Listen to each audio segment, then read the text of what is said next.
Eyes of Islam 24 news لا رہا ہے خصوصی ٹرانسمیشن رحمت رمضان پاکستان، جس میں ہم آپ کو ملوائیں گے پاکستان کے نامور نعت خواں، مفتیان اکرام اور دیگر خصوصی مہمانوں سے، اور سمیٹیں گے رمضان کی رحمتیں اور برکتیں۔ دیکھنا نہ بھولیے گا رحمت رمضان پاکستان، صرف اور صرف آئز آف اسلام 24 نیوز پر۔ السلام علیکم ورحمۃ اللہ وبرکاتہ۔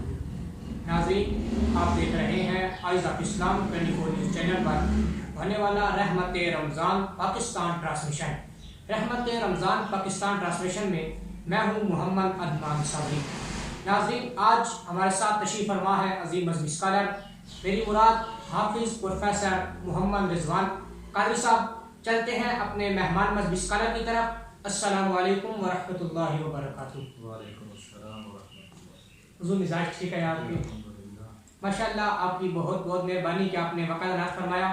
قبلہ، آج کا ہمارا جو پہلا سوال ہے وہ یہ ہے کہ یہ رمضان المبارک کی یہ جو بابرکت مہینہ ہے، کیا یہ قرآن و حدیث سے بھی ثابت ہے؟ جی صابری صاحب، آپ نے ماشاءاللہ بہت اچھا سوال کیا ہے۔ اللہ رب العزت نے قرآن مجید کے اندر دوسرا سپارہ ہے، اس میں فرمایا یا ایھا الذین آمنوا کتب علیکم الصیام کما کتب علی الذین من قبلکم لعلکم تتقون۔ سبحان اللہ۔ اے ایمان والو، تم پر روزے فرض کیے گئے اور جس طرح تم سے پہلے لوگوں پر بھی فرض کیے گئے تھے۔ پہلے لوگوں کا اب اس میں اس کا آگے نچوڑ دیا، روزے فرض کیے کیوں گئے؟ لعلکم تتقون، تاکہ تم متقی بن جاؤ، تاکہ تم پرہیزگار بن جاؤ۔ پرہیزگار بن جاؤ۔ اب پہلی امتوں پر بھی روزہ فرض رہا، لیکن وہ اس طرح نہیں تھا جس طرح امت مسلمہ پہ ہے۔ یہ نعمت اللہ نے خاص امت مسلمہ کے لیے ہی بنائی ہے کیا بات ہے کہ اللہ رب العزت نے پورے کا پورا رمضان المبارک کی صورت میں ان کو ایک مہینہ عطا فرما دیا۔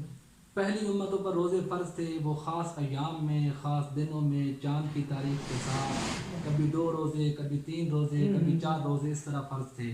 لیکن امت مسلمہ پہ اللہ رب العزت کا ایک خاص کرم اور عنایت ہے، اس کی خاص نعمت ہے اور خاص رحمت ہے کہ اللہ رب العزت نے پورے کا پورا رمضان اپنے پیارے حبیب کی امت کو عطا فرمایا۔ اب چاہے وہ پہلی امتوں پہ روزہ فرض تھا یا اب ہمارے امت مسلمہ پہ فرض ہے، اللہ رب العزت نے اس کا جو آگے نچوڑ دیا ہے وہ یہ ہے کہ روزہ میں نے اس لیے فرض کیا ہے تاکہ تم متقی بن جاؤ، تقوی اختیار کر لو۔ اب متقی کون ہوتا ہے؟ تقوی کیا ہے؟ تقوی کا مفہوم کیا ہے؟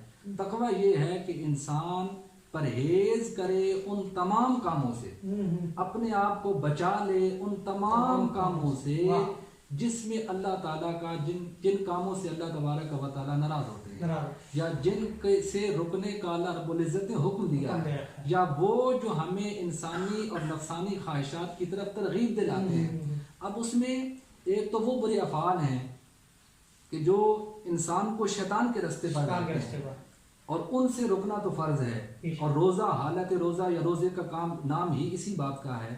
لیکن اس کے ساتھ ساتھ اگر آپ صابری صاحب دیکھیں کہ اللہ رب العزت نے کچھ جائز مادی خواہشات جو انسان کی ضرورت کی ہیں، زندہ رہنے کے لیے ضروری ہیں، اور غیر رمضان میں ان کا استعمال انسان کے لیے اللہ رب العزت نے جائز قرار دیا ہے، لیکن حالت روزہ میں اللہ رب العزت نے انسان کو ان سے رکنے کا بھی کہہ دیا، حکم دے دیا۔ اب دیکھیں، کھانا پینا ہے، یہ انسان کی مادی ضرورت ہے، زندہ رہنے کی ضرورت ہے، لیکن اللہ رب العزت نے اس رمضان کے مہینے میں حالت روزہ کے اندر چند لمحوں کے لیے ایک وقت مقرر کر دیا ہے کہ اس دوران انسان نے اپنی اس مادی خواہش سے بھی دور رہنا، چونکہ انسان جب جتنی زیادہ نعمت استعمال کرتا ہے یا کھانا پینا یا پیٹ بھر کے کھاتا ہے تو وہ بھی دنیاوی خواہشات کے اندر، جس میں زین للناس ہے حب الشہوات من النساء والبنین والقناطیر، یہ ساری خواہشات جو کہ انسان کو رب سے دور کرتی ہیں، تو اس لیے اللہ رب العزت نے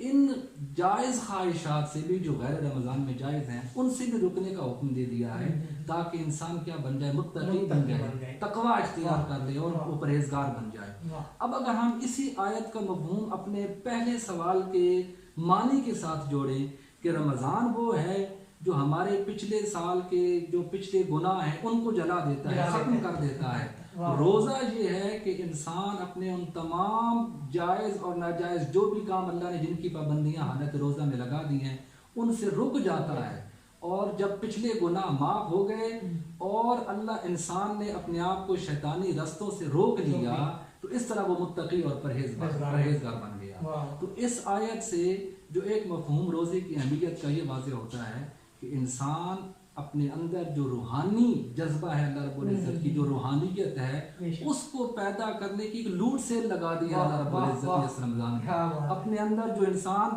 11 مہینے مادیت پرست ہو کے دنیا کی خواہشات کے اندر دھنس چکا ہوتا ہے، کھانے پینے کی خواہشات، طرح طرح کے کھانے، خوشگوار خوشبودار کھانے، ان کی خواہشات میں انسان دھنس چکا ہوتا ہے، اللہ رب العزت 1 مہینہ اس کو سے روک کر اپنے قریب لانے کے لیے، انسان کے اندر تقویٰ پیدا کرنے کے لیے پھر اس کے پاس رمضان کو بھیج دیتا ہے۔ اب اس کو اگر ہم احادیث مبارکہ کی روشنی میں دیکھیں تو تاجدار کائنات صلی اللہ علیہ وسلم نے فرمایا کہ الصوم لی وانا اجزی بہ، کیا بات ہے، اللہ رب العزت فرماتے ہیں کہ روزہ میرے لیے ہے اور میں ہی اس کی جزا دیتا ہوں۔ یہاں پر نا ایک بڑی پیاری اور لطیف بات بعض فقہاء نے بیان فرمائی ہے، اور وہ فرمایا کہ ہر عبادت اس کا صلہ اللہ رب العزت نے جنت کی صورت میں رکھا ہے۔